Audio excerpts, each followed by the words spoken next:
Past few nights, about 2 nights in a row, I've been having space dreams. Dreams about space, just about the moon, one of them. It's kind of a long story to get, like, to explain all of them. I might explain them all in a different video one day, because it's a pretty long story on both of them.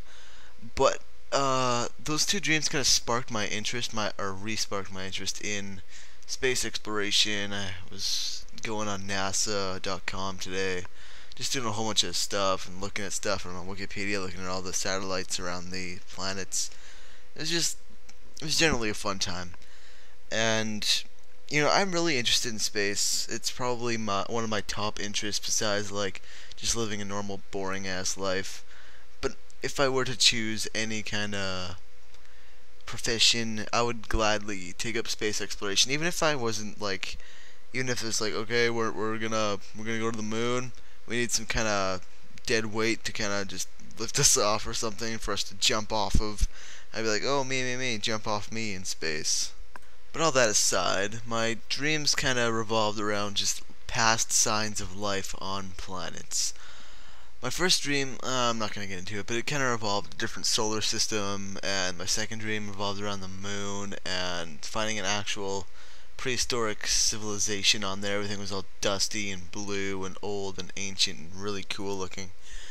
But I did want to kind of get into this global warming crisis thing because I think I may have discovered the meaning of life. Not the meaning of life, but the means of life existing on different planets. It's probably going to be totally out there, totally wrong. I'm going to get corrected by some scientist asshole, but let's just throw this out there and see what people say. Let's just assume that we did come from these little tiny particles of life, which has been scientifically validated, so yes, we did.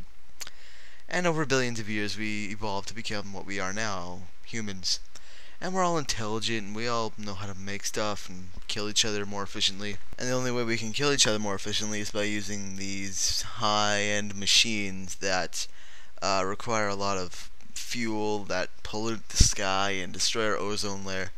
And whenever our ozone layer gets destroyed on whatever planet we are, say every planet has an ozone layer, if we go on there and we destroy the planet, then the sun would come down, the heat from the sun would come down into the planet at a more intensified rate. So it'd be really, really hot, which is kind of what's happening now. Unfortunately, I kind of want to be alive to see the end of the universe or the end of the world. Unfortunately, I don't think that's going to happen. So, it's getting really hot, right? Like, everyone's complaining, oh my god, record-setting heat. Oh, let me just take my pants off. It's getting really hot, right? So let's just say that eventually everything on this planet just shrinks. The fucking land just shrinks. It gets engulfed by the water. And since, okay, this is the part where I'm likely wrong. I haven't even thought about this until now. The ozone layer, I assume, is what keeps the clouds in our atmosphere, right? So say there's no ozone layer, then the clouds would just float up into the sky.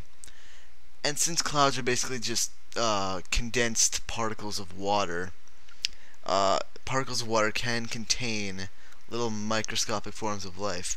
Now, since there's no ozone layer to contain the water, it would just float up into space, thus carrying those little tiny particles of life into space until it eventually just kind of floats around into some other planet and then it lands there. Of course, I don't know how it would get in through the other planet's ozone layer if it eventually keeps it up. Maybe like one tiny little piece of it gets in and that contains a little tiny form of life. And then it evolves from there, and that's how planets get started. That's how civilizations start. But it all boils down to our own machines fucking us up. And I know that's been debated widely over the past like 30 or more like 100 years. All of our machines are coming back to haunt us. Cell phones give you cancer, all that stuff. The rage of the machines, Bill O'Reilly being a total bigot and dumbass. Trying to beat the little girl and the that was just sad. Anyway, so like all the radiation from like the tanks and all the stuff that we used to kill each other more efficiently kind of raises up, and that's how our ozone layer gets destroyed. And all the fuels from our cars and all that nonsense.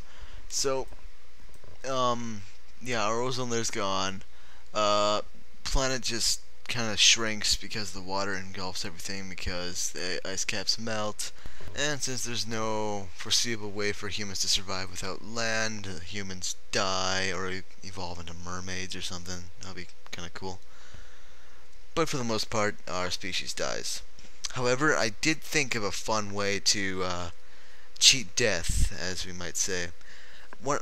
Since all the trees are going to be useless come the massive flooding of the world when the ice caps melt, what we could do is we could just chop down all the trees like, I don't know, 100 years before like it's predicted that it might happen.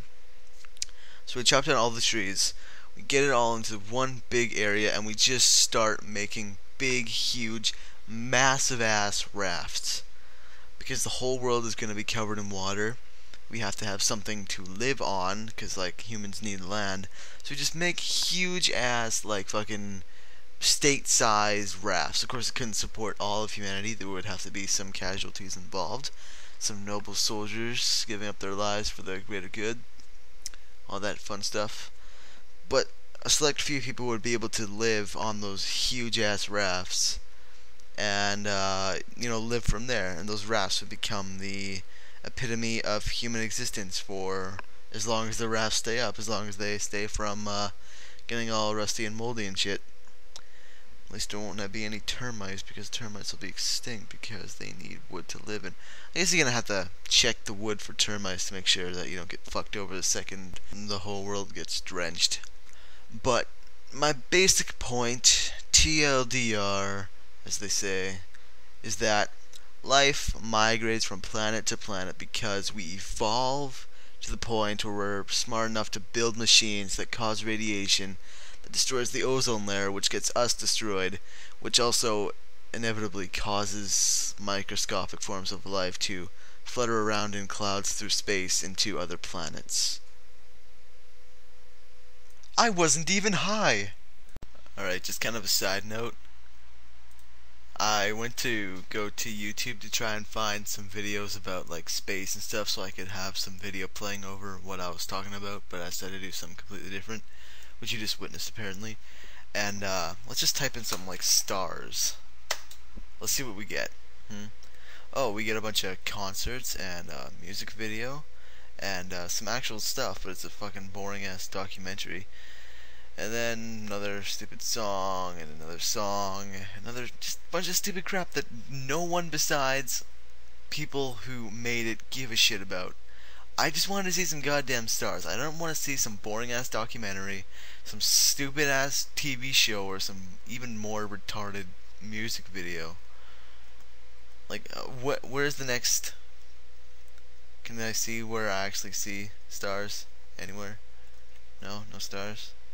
We got Dancing with the Stars. Nope, no stars. It's just a bunch of stupid human man-made shit. Hey guys, these are stars. No, they're not. They're fucking... Oh, here we go. Look at this. Finally, on the third page, about halfway down. Finally see some goddamn stars. Whatever. Oh, and let's look at something else. Let's look at this. Let's just go outer space. Spax. Okay, we got Scazzy Outer Space, probably another music video. We got another stupid music video. We got some more boring shit. Blah blah blah. TV show.